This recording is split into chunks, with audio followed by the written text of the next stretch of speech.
Hello everyone. Today we are going to analyze The Soote Season by Henry Howard. The picture before you is a picture of Henry Howard, and he was born in 1517 and he died in 1547. فده طبعا early Renaissance.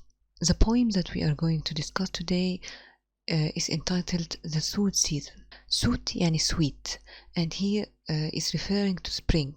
The Soote Season يعني spring أو الربيع.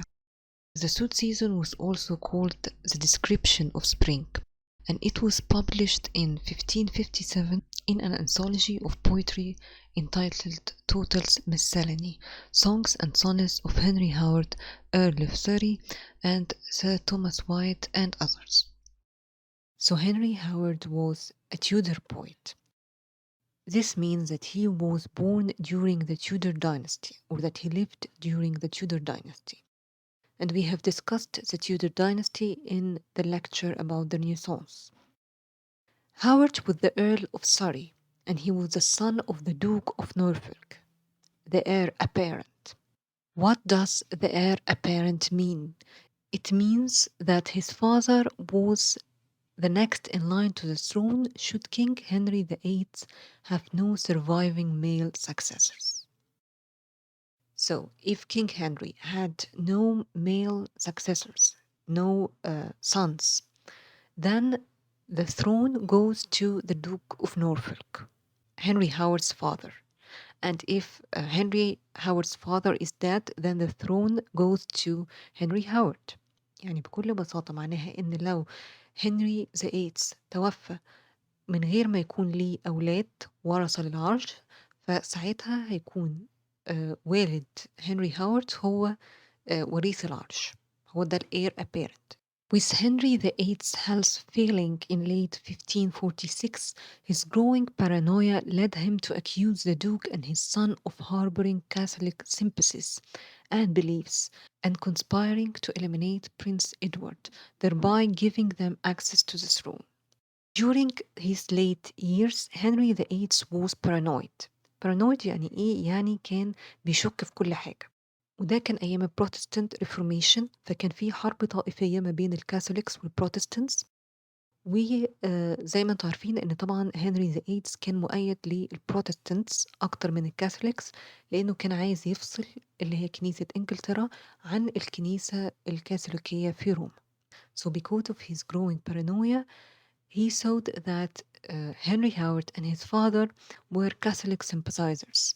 He thought that they helped Catholics and that they were against him and against the Protestant Reformation, and that they were trying to kill his son Prince Edward in order to inherit the throne. Of course, none of this was proven, but unfortunately for them, King Henry VIII was quite paranoid, and thus he ordered the execution of Henry Howard. He was charged with treason and executed in 1547. فهنري هاورد كمان قبل ما يحصل الاكسكيوشن ده قضى فترة طويلة in confinement، يعني حاجة زي السجن كده، ان هو بيتحبس في مكان معين ممنوع يخرج منه. وكانت الفترة دي يمكن هي اكتر فترة هو كتب فيها قصايد اللي هي السونيتات بتاعته. Surrey's poetry is often associated with that of Thomas White, whose work was published alongside Surrey's in Total's Miscellany. If you can remember, Total's Miscellany is a volume of poetry in which a lot of sonnets were gathered. So the volume included poems by White and by Howard and others. وهنري هاورد وتوماس وايت دايما هتلاقوهم مذكورين مع بعض لأنهم ظهروا في نفس الفترة، وهما الاتنين تقريبا كان ليهم ستايل مشابه لبعض، لأن هو أول ظهور للإنجليش سونيت، لأن هما الاتنين كانوا متأثرين جدا بسونيتات بترارك. Howard acknowledged White as a master and followed him in adapting Italian forms to English verse. فالإيطاليان forms دي اللي هي Petrarch's Italian sonnets, and they both translated Petrarch's sonnets and adapted this form to English verse. يبقى هم خدوا الستايل أو الشكل بتاع السونت إن هي 14 lines، إنها lyric poetry، إنها emotions of a single speaker، وابتدوا يكتبوا السونيتات بتاعتهم باللغة الإنجليزية. فأول واحد خالص ترجم لبترارك كان وايت، وبعديه على طول هنري هاورد. Howard translated a number of Petrarch sonnets already translated by White. So Thomas White translated Petrarch sonnets. He's the one who translated them first, and then Henry Howard translated Petrarch sonnets again. اوكي يعني طبعا انتوا عارفين الترجمة بتفرق من شخص لشخص، فكل واحد فيهم قدم تراجم للسونيتات بتاعة بترارك. Adapting his version from the highly developed Italian sonnet, Sarri is credited with developing the Shakespearean or English form of the sonnet. فاكرين الجدول اللي احنا خدناه في المحاضرة اللي فاتت the types of sonnets Petrarch and Shakespearean and Spenserian. الشكسبيريان sonnet أو اللي هي الإنجليش sonnet it was adapted from the Petrarchan or Italian sonnet. يعني الأصل كان في إيطاليا وده كان التقليد أو يعني it was introduced after the Petrarchan sonnet. مين بقى اللي قدمها؟ هنري هاورد، هو ده اللي قدم الإنجليش sonnet. ناخد بالنا من حاجة إن توماس وايت هو أول بويت كتب sonnet باللغة الإنجليزية، لكنه كتبها في شكل بتراركان أو الإيطاليان فورم اللي هي divided into an octave and assisted وبرايم سكيم معينة. فالإنجليش فورم غير الإيطاليان فورم، عشان بس ما تتلخبطوش لو عرفتوا إن توماس وايت is the first one to adapt the Petrarchan form into English. فبالفعل توماس وايت هو أول واحد يستخدم الإيطاليان فورم اللي هي divided into an octave and assisted برايم سكيم معينة ويكتب باللغة الإنجليزية السونت دي. لكن هنري هاورد عمل الفورم الجديد اللي هو الانجليش سونت اللي هي later on will be known as a Shakespearean sonnet اللي هي متقسمة 3 quatrains and a couplet برايم سكيم معينة وعادة written as one stanza not divided into an octave and assisted. طب if Howard is the one who presented the English sonnet, why is it called the Shakespearean sonnet? Although Howard originated this form, Shakespeare is the one who made it popular because his sonnets were quite famous, leading to the name it now most commonly goes by اللي هو Shakespearean sonnets. So Henry Howard was the first poet to write the English sonnet اللي هي divided into 3 quatrains and a couplet. لكن شكسبير هو اللي خلاها مشهورة، ويمكن ده بسبب إن هنري هاورد ملوش قصايد كتيرة زي شكسبير. This might be because Henry Howard died quite young, so he wasn't able to write that many sonnets. Most of the Earl's poetry never saw the light of day until collected with the works of other Renaissance poets and published 10 years after Howard's death in Total's Miscellany. So Henry Howard's poems were not published during his life. They were collected later on by Renaissance poets and published in the anthology that we mentioned. Another important thing that you need to know about Henry Howard's contribution to English literature that he pioneered the use of unrhymed iambic pentameter اللي هو اسمه blank verse. Blank verse ده iambic pentameter برضو يعني unstressed زي ما قلنا المرة اللي فاتت لكن it's unrhymed. unrhymed يعني ايه؟ يعني نهاية كل سطر ما فيهاش قافية مع السطر اللي بعديه. زي مثلا this is an example from Shakespeare's Romeo and Juliet. But soft, what light through yonder window breaks? It's the east, and Juliet is the sun. So here's the end of line 1 breaks, and the end of line 2 sun. So obviously there's no rhyme. مفيش قافية، فده كده blank verse. لكن لو ركزتوا على السطور هتلاقوها ماشية بأيامبيك pentameter. But soft, what light هتلاقوها unstressed وفي اللاين الواحد 5 unstressed feet. So these are Henry Howard's contribution to literature.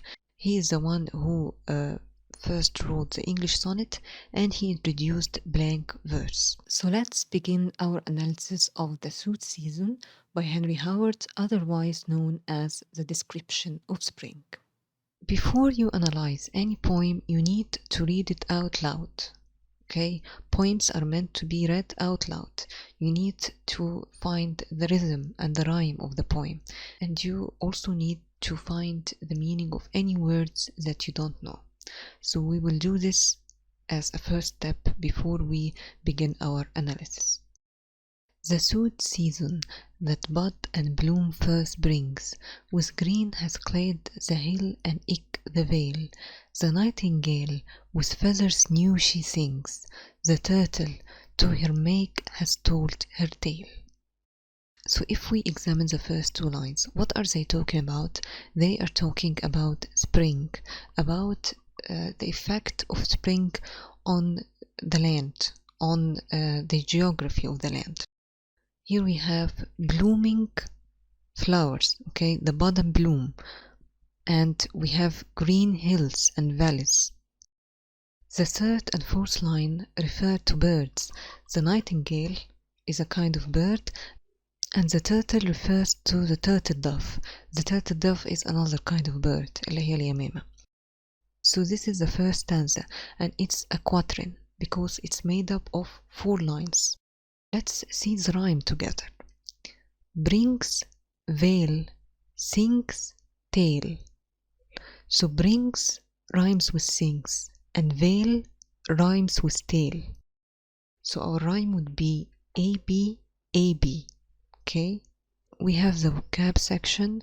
Soote is sweet, bud and bloom اللي هو البرام والزهر.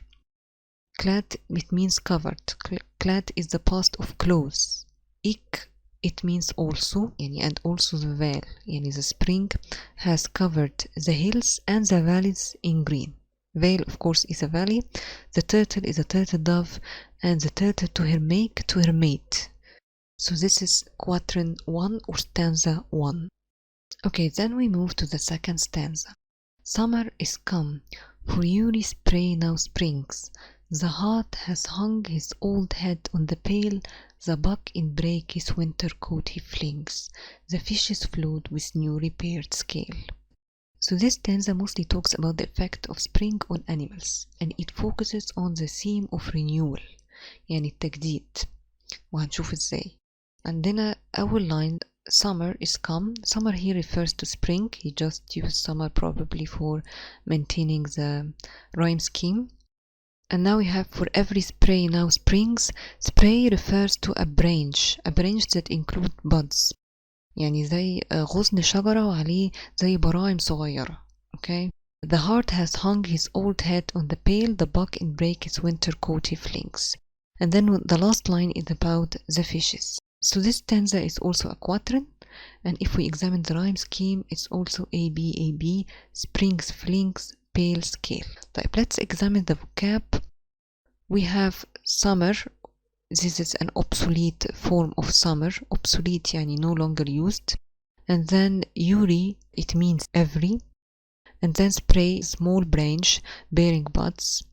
And we have heart. As I've said, it's a male red deer. And hung is an obsolete form of hung, اللي هو يعلق. Then we have old head. It refers to the antlers. Okay, the antlers اللي هي القرون بتاعت الظبي. Pale means fence. Buck is a male rabbit, and it could also mean a male deer. فلو اعتبرناه a male deer اللي هو الظبي هيبقى زي الهارت اللي هو برضو ظبي بس نوع مختلف.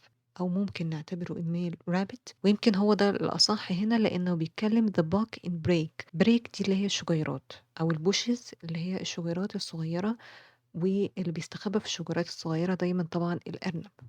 كوت اللي هي كوت الجاكيت، لكن هنا معناها الفرو، لأن كوت كفيرب إن هو يغطي حاجة، تمام. وكوت هنا معناها الحاجة اللي بتغطي البك اللي هو طبعا الفرو. fling to throw something.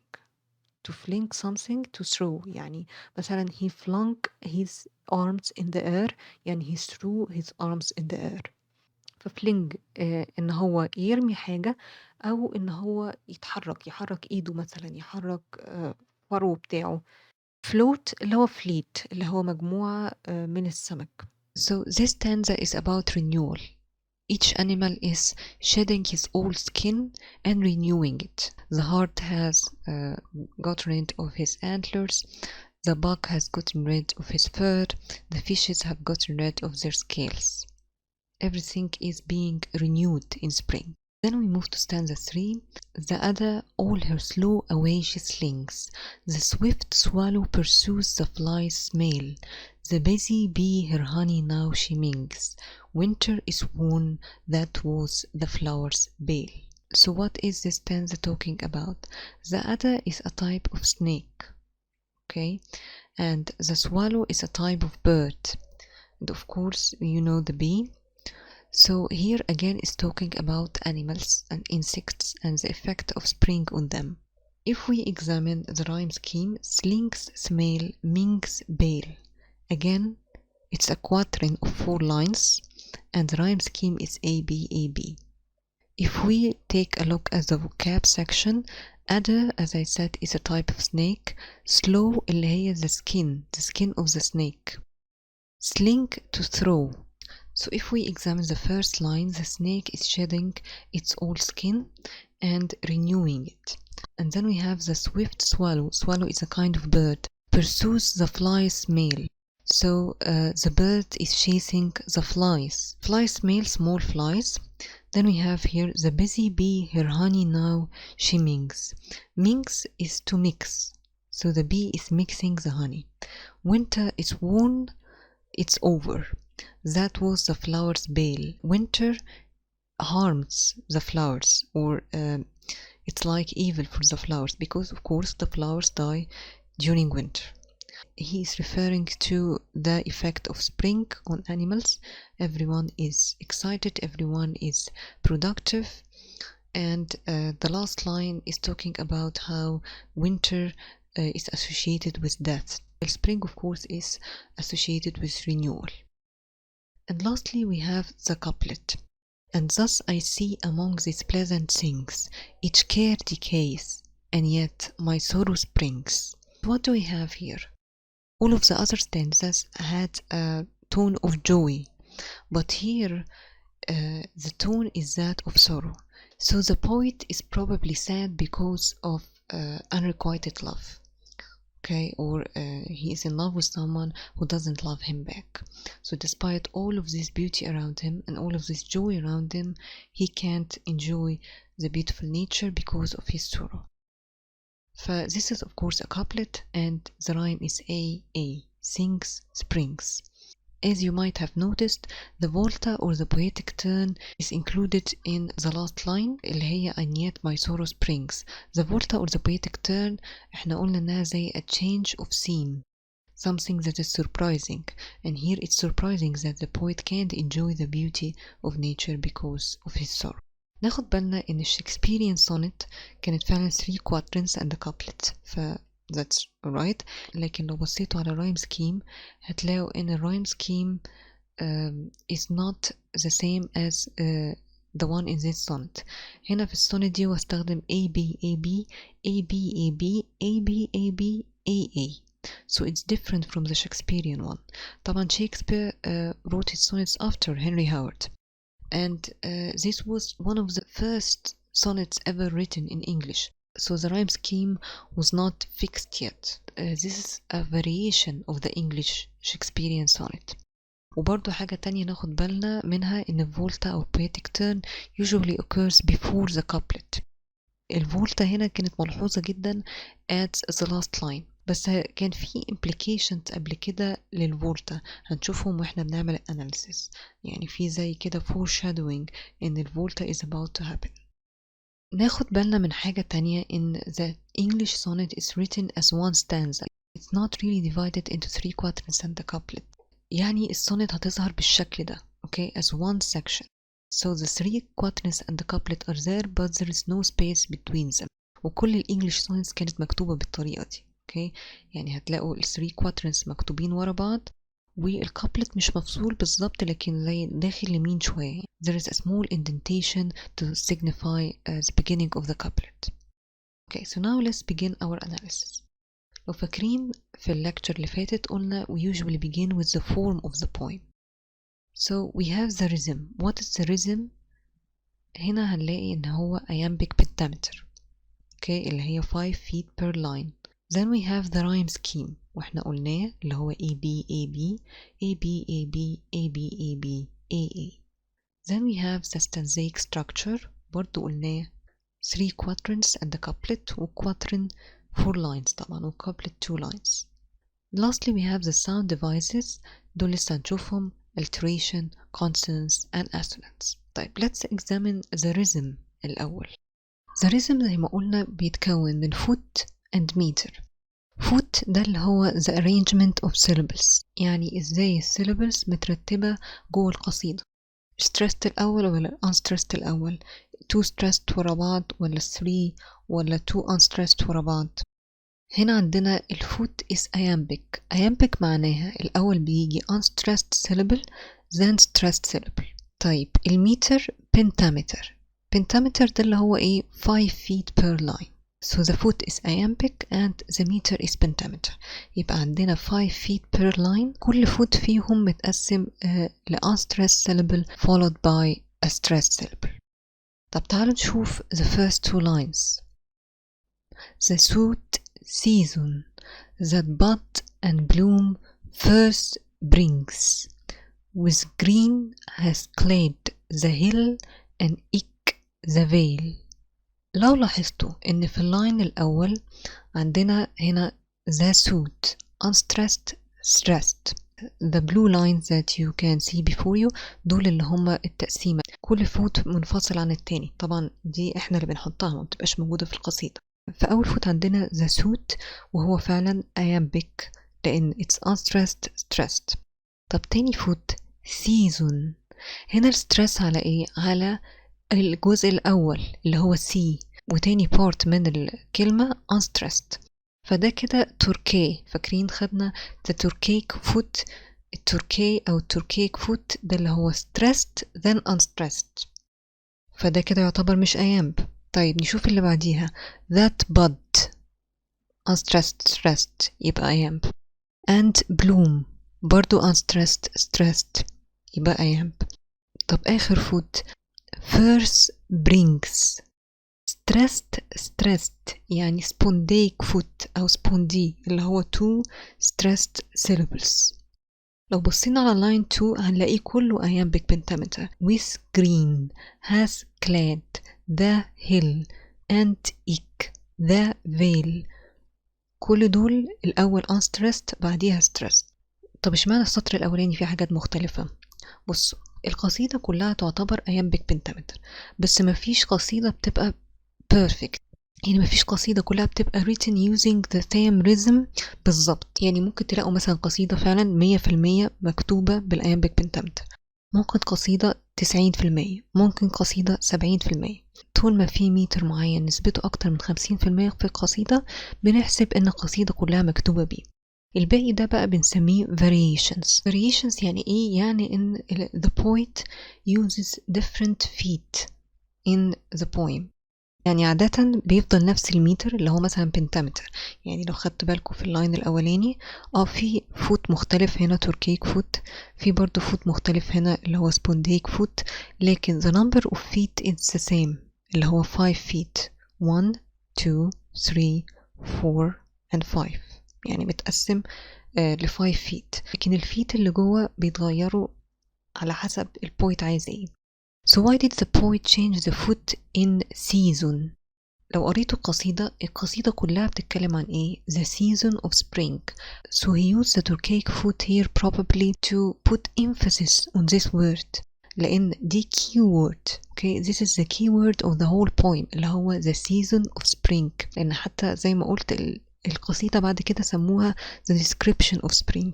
فكلمة season هنا فيها variation أو اختلاف عن باقي feet to put emphasis on this word. برضو هنا first brings، شايفين spondaic foot عليه stress جامد ازاي؟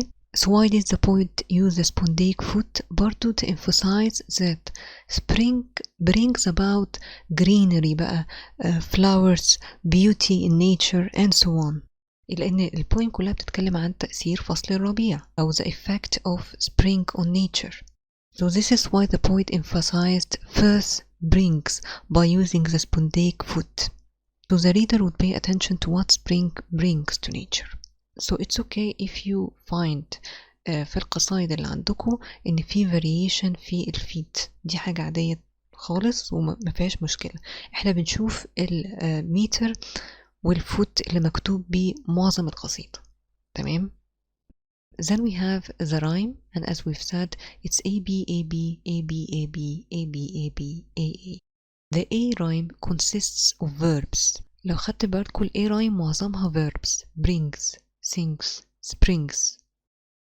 So if you go back and read the poem, you will find that the A rhyme consists of verbs only, except for line 13 اللي هو في الcouplet, it's a noun, sings. Then we have the B rhyme.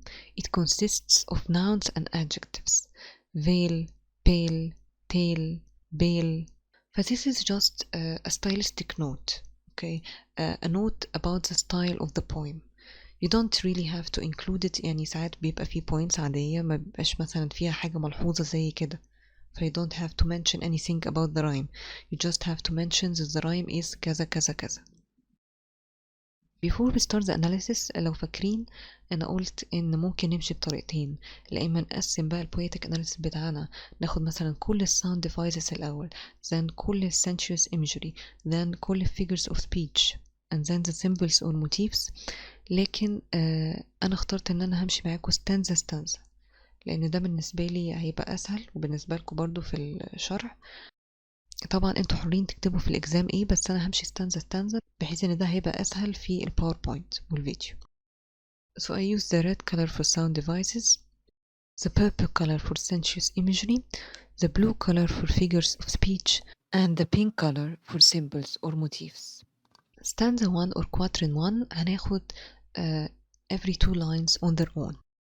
So here we have the soote season that bud and bloom first brings, with green has clad the hill and ik the veil. أول حاجة ملحوظة طبعا alliteration.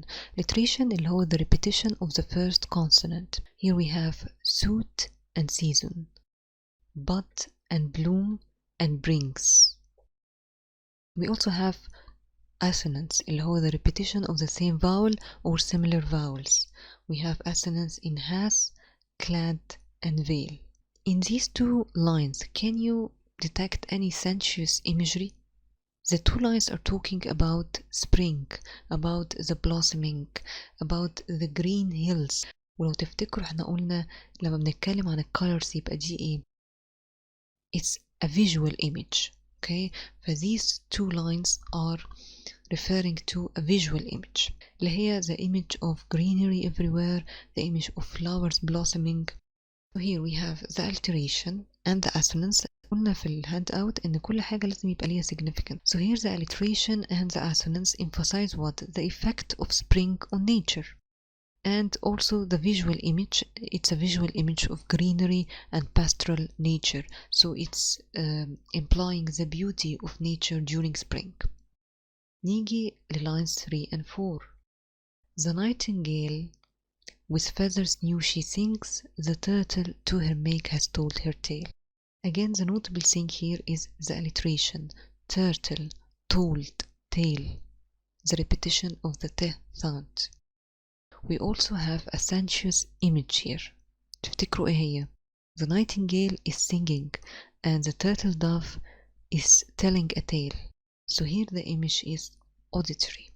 The nightingale is singing and the turtle dove is speaking or telling her mate a tale. What can this be considered? These two images. A personification.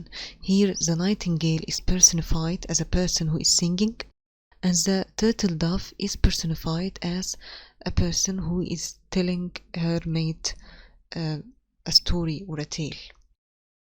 These two personifications denote a sense of joy, of happiness. The turtle dove is a symbol of love. Why is the turtle dove a symbol of love? Because it pairs for life. It stays with the same mate for life. The turtle dove was a common symbol of love in Renaissance literature. عشان كده دايما بنقول إن the word of the poem is quite important. وعلى العموم التيرتل داف لحد دلوقتي رمز للحب، زي مثلا ما الحمامة رمز للسلام، التيرتل داف رمز للحب، لأن زي ما قلت هما بيفضلوا مع نفس الميت طوال حياتهم. So to recap, the alliteration denotes a sense of excitement and happiness. Alliteration اللي هو the repetition of the t sound, it denotes a sense of excitement because the turtle dove cannot wait to tell its mate the story. There is an auditory image that denotes joy. قلنا auditory image موجودة في verbs زي sing و tell وخصوصا في sing طبعا. And of course the sound of birds is joyous, so it denotes joy. Lastly, the personification coupled with the symbol imply that the speaker is in love. زي ما قلنا إن في personification في السطر التاني اللي هو the turtle to her make has told her tale. هنا the act of telling a tale is a human characteristic. اوكي، فهنا طبعا ده تشخيص، احنا بنشخص التيرتل دوف. طيب احنا كده شخصناها، هل في اي اشخاص في القصيدة؟ في شخص واحد فقط اللي هو السبيكر، فده يمكن البرسونيفيكيشن ده مع السيمبل اللي هو ان التيرتل دوف رمز الحب، ممكن حد يشوف ان دي بتعمل زي ربط ما بين السبيكر والتيرتل دوف اللي هي رمز للحب، فده قد يدل ان السبيكر is in love. طبعا ده one interpretation، ممكن حد ما يشوفهاش كده خالص، ممكن يقول ده تشخيص عادي وملوش علاقة بالسبيكر، وده برضه هيبقى صح.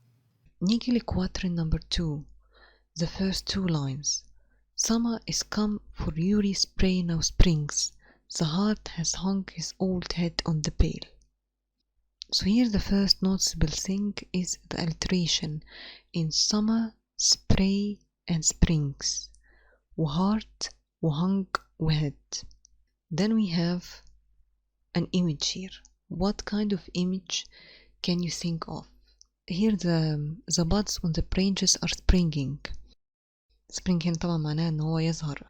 وهير اللي هو الظبي has hung his old head on the pale اللي هي his antlers. pale اللي هو السور or the fence. Here the image of course is visual. We can picture this through our sense of sight. This line is ambiguous. The last line اللي هي the heart has hung his old head on the pale. It's an ambiguous image. ambiguous يعني ايه؟ يعني مش واضح، يعني ممكن يكون ليها كذا معنى. لأن المعنى الأول اللي هو number 1 is that the heart of the male deer has hung his head اللي هي his antlers on the pale.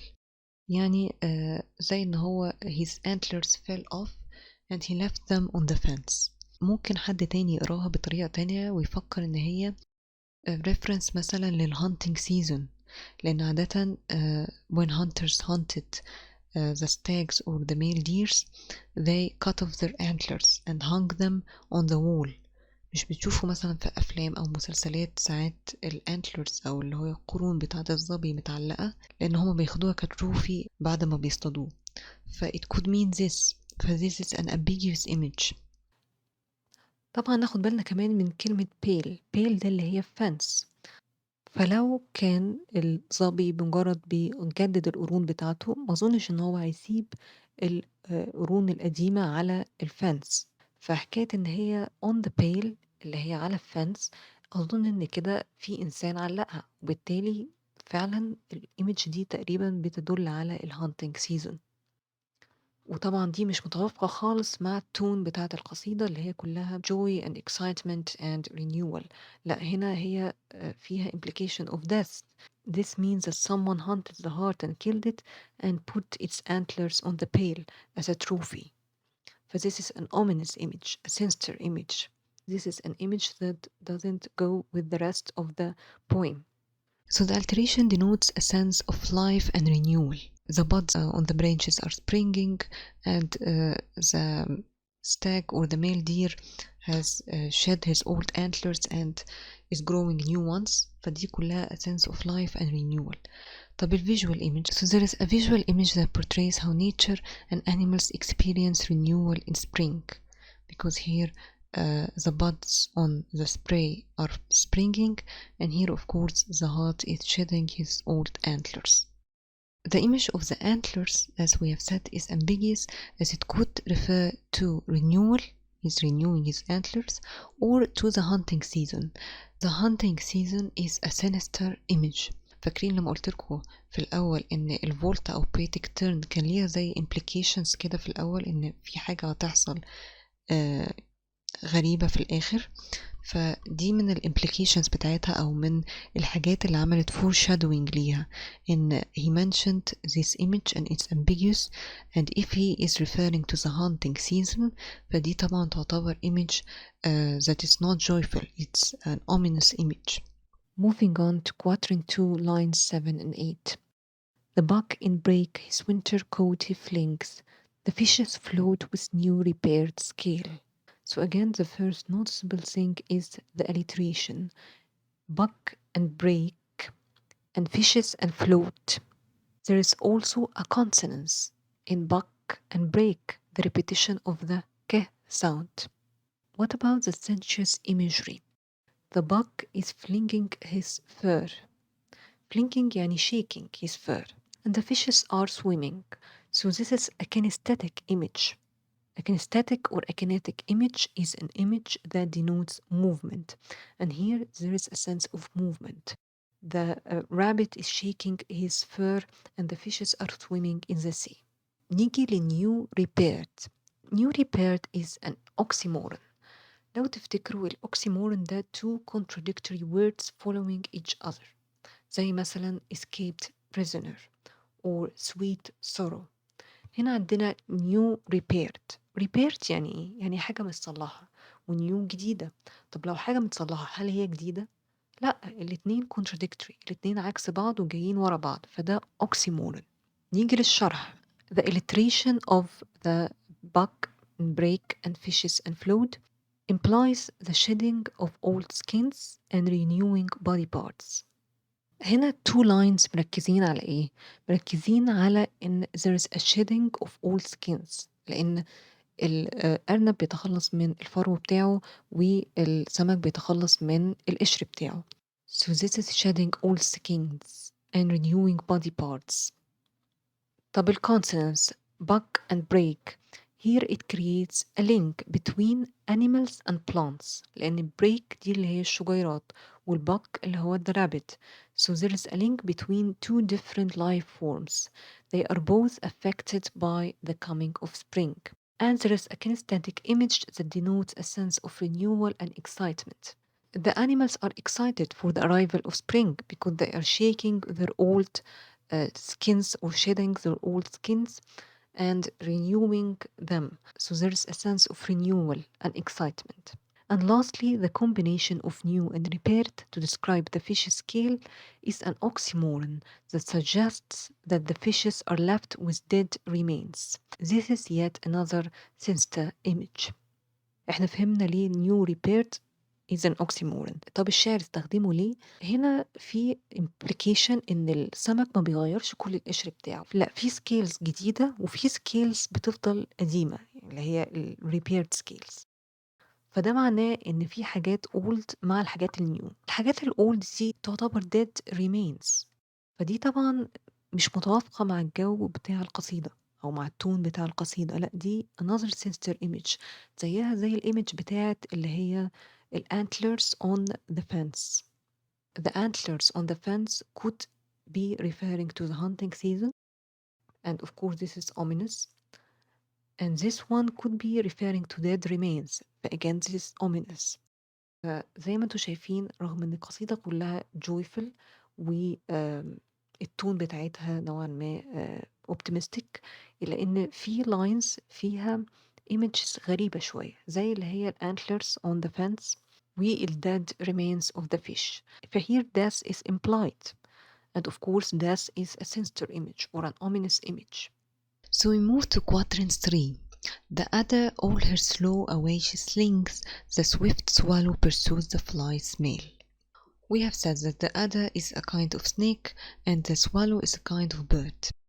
طيب عندنا برضو the first noticeable thing is the alliteration in slow slings, swift swallow smell. We have another sensuous image. The adder or the snake is getting rid of its old skin. The bird is pursuing or chasing the small flies. What kind of image is this? It's of course a visual image and a kinesthetic image. إن هنا kinesthetic ليه علاقة بالmovement زي ما قلنا. Slings يعني throws برضو، ففي حركة هنا. The bird is chasing the small flies، again there is movement. Then we have a symbol. The snake, of course, can be a symbol of many things. It could be a symbol of death. It could be a symbol of poison. It could be a biblical reference to the serpent that seduced Eve and Adam and caused their fall from heaven. It could be a symbol of many things, but here is probably a symbol of renewal.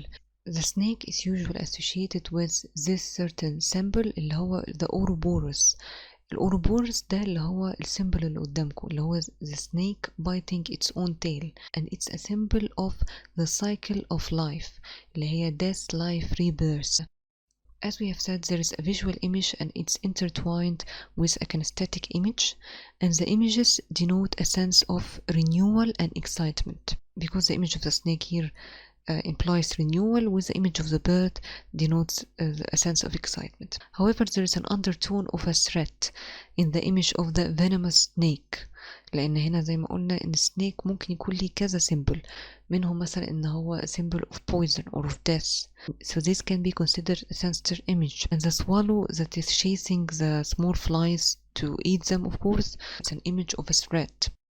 It could be برضو a foreshadowing of the poetic turn. The last two lines of Quatrain 3, the busy bee, her honey now she minks, winter is worn, that was the flower bale. Again, the first thing that we can notice here is the alliteration in busy bee, winter worn. The busy bee, her honey now she minks. Can you find any sensuous image in this line? There is a kinesthetic image or a kinetic image as the bee is mixing its honey. Okay, so there is a movement here, it's mixing the honey. Of course, this is an image that denotes excitement or productivity. And lastly, winter is a symbol of death. If spring is a symbol of renewal, then winter is a symbol of death, because all the flowers and greenery die during the winter, and they are reborn in the spring. So the alliteration in busy and bee denotes productivity, because the bee is producing honey. And there is a kinesthetic image that denotes a sense of productivity and liveliness, so the alliteration and the kinesthetic image have the same significance. And winter here is a symbol for death and sorrow, as it's associated with the death of flowers. This ominous image yet again foreshadows that there is going to be a poetic turn, that something is going to happen. Moving to the last two lines or the couplet, and thus I see among these pleasant things, each care decays and yet my sorrow springs. There is a caesura in the couplet. احنا قلنا caesura لما ممكن السنتنس تكون خلصت بس اللاين ما خلصش. يعني مثلا each care decays، دي كده full sentence. What does he mean? He means that every bad thing is over in spring. Okay, each care قصده هنا each worry is over, because decays, it means that each worry is dead. Okay, each worry is decaying. فهير it can stand on its own. خلاص هي ادت معنى ان each worry is over. العلامة بتاعتها two lines، طبعا ما بتبقاش موجودة جوه القصيدة، احنا اللي بنحطها بنعلم عليها لما بنيجي نعمل analysis. برضو فيها alliteration in sorrow and springs, and this is a very important alliteration لأن springs تعتبر pun. لو تفتكروا pun احنا قلنا دي word play أو تلاعب بالكلمات، اللي هي لما الكلمة يبقى ليها معنيين. spring كnoun خلال القصيدة كلها كان بيدل على فصل الربيع. spring اللي هو فصل الربيع noun. spring كverb، spring كverb يعني يظهر. and here he is telling us and yet my sorrow springs. spring برضو يعني ينبوع المية. عارفين لما المية بتظهر مرة واحدة كده من الينبوع أو بتطلع من الينبوع، هو ده معنى spring. فهير he is saying that his sorrow is springing, it's rising. So spring is a symbol of joy and excitement, and it has been used as a noun that means spring أو الربيع throughout the poem, but this pun is quite ironic. The meaning that we can detect from the line is that his sorrow rises. So spring here is a verb, but it could also be a pun for the word spring as a noun. And in this case, this is an ironic pun, because despite all of the joy around the speaker, he cannot feel any happiness. So we have said that the alliteration in sorrow and springs emphasizes the contrast between the speaker's sorrow and the joy of spring. The speaker is feeling quite sad despite being surrounded by beautiful things. The caesura signals the poetic turn of the poem.